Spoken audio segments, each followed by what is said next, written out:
eyes, son. It's grail season.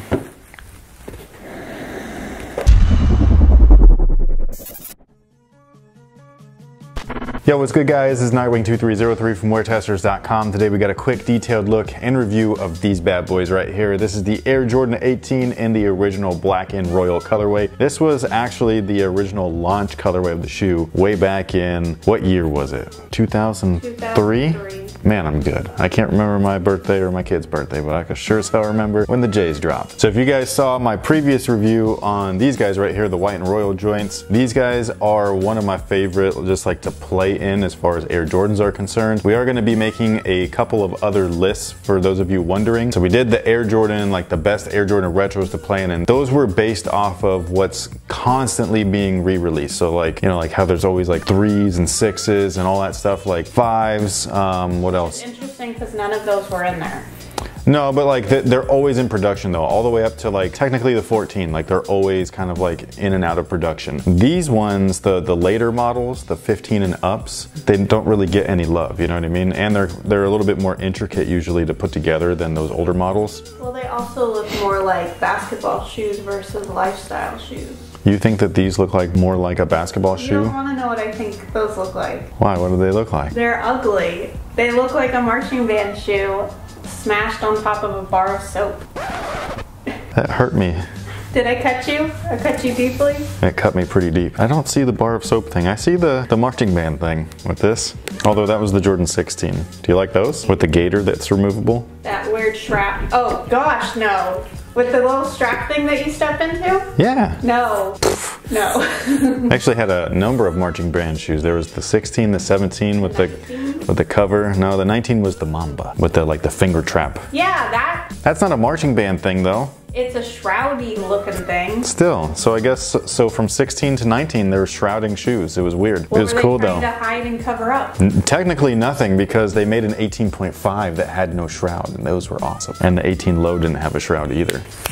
Anyways, for those of you guys that are more along the lines of me, like normal people that don't think that these are hideous, this shoe is gorgeous. At least from this side. I will say that the top-down view is definitely one of the ugliest of all the Jordans. I think it's weird. I don't know what to think about them. It almost looks like, do you remember that show Pound Puppies? There was a show? I had the Pound Puppies. Yeah, there was the stuffed Pound Puppies. Yeah. I don't know if it was a show, but like I had this VHS when I was like really little, and I used to watch it all the time, and it was like a Pound Puppy movie. Did it come with the Pound Puppy? I can't remember. I mean, I was really, really little. It's probably like 4 or 5, and like, you know how Droopy looks with his cheeks? Yeah.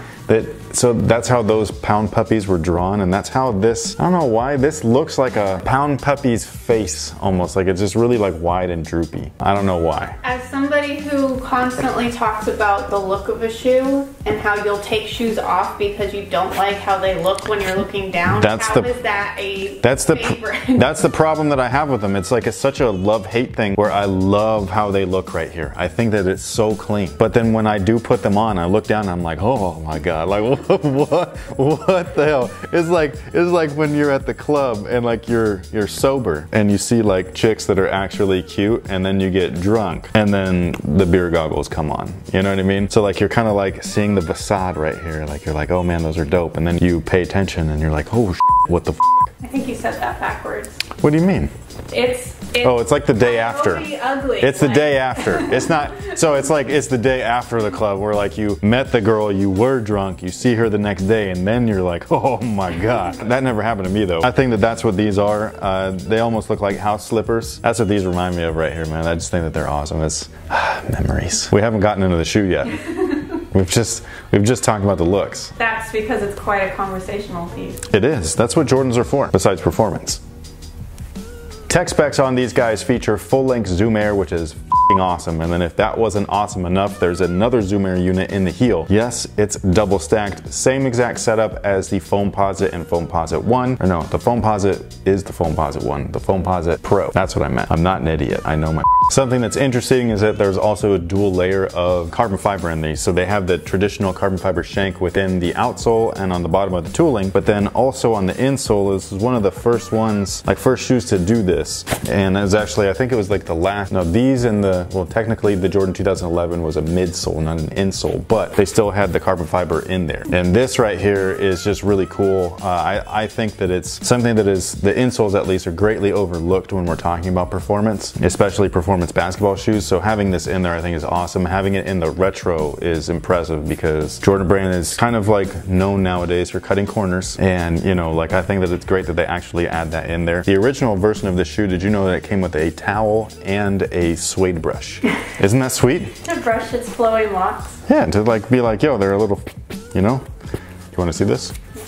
The retro does not come with either of those things, but they come with that OG styled box. Not quite like the OGs. The OGs open up in a weird way and stuff like that, but this is still really, really dope. This is cool. You actually get to see that it doesn't bend. Right? That's performance driven. That's the stuff that I think is neat. Like I think that even when they don't work, like this little ventilation flap or the ventilation that's on the tongue that's covered, like it doesn't work, but it's cool that they like thought of it and they were able to put it in the shoe. The little buckle like magnet snap right there, like little tiny things. I just like the details, even if they don't work. I think that they're really neat. This is the thing, like right here, like this is why I think it's funny that a lot of people right now, I think it's because the internet is just a place for hate. Like if you have something nice to say, the internet is not where they say it. The internet is the place where you leave bad negative comments and negative thoughts and all of that stuff. And the newest Air Jordan, the Jordan 33 with the pull thing and the inject cord and the auto lace, or it's not auto lace, but you know what I mean, like the parachute cord lacing system and all that stuff. It's like, yes, it's a gimmick, but all of this is a gimmick too. And we as younger people saw these gimmicks and were like,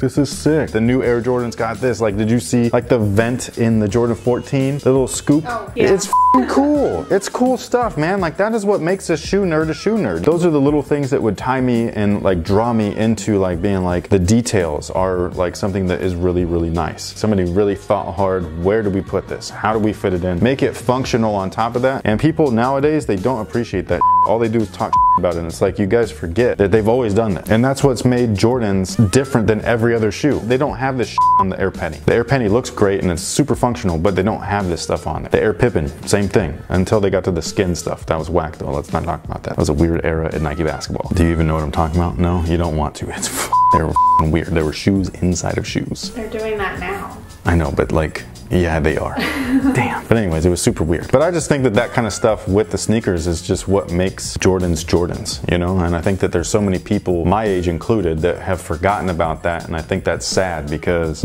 like, where's the fun in that? Where's the fun in just picking something apart? Like, if you don't like it or if it's too expensive for you, all that stuff, all of those are valid points to be like, hey, I'm not going to buy those because 175 or 225, which is a lot. Or was that 225? Yeah, 225. It's a lot. So I'm just going to pass on it. Those are valid reasons, but don't sit there and like destroy the thing that makes it what it is. Have some fun. We're talking about sneakers here, man. Either you like them or you don't. It's not that serious. You can like your shoe. I don't love it.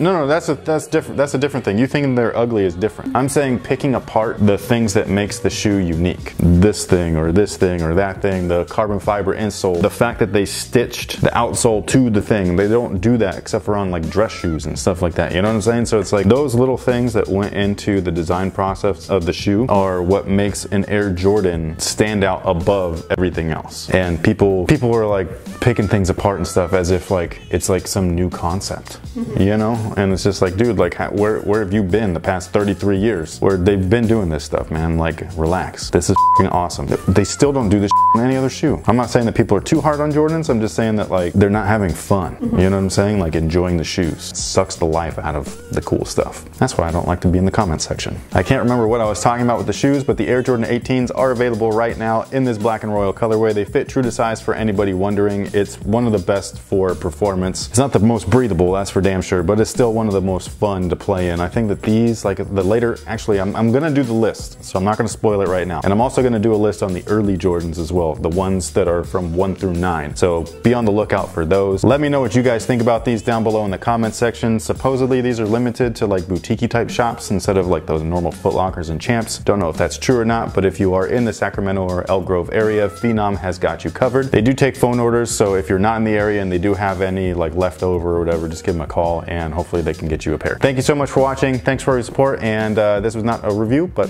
thanks anyway. So until next time, guys, have a good one.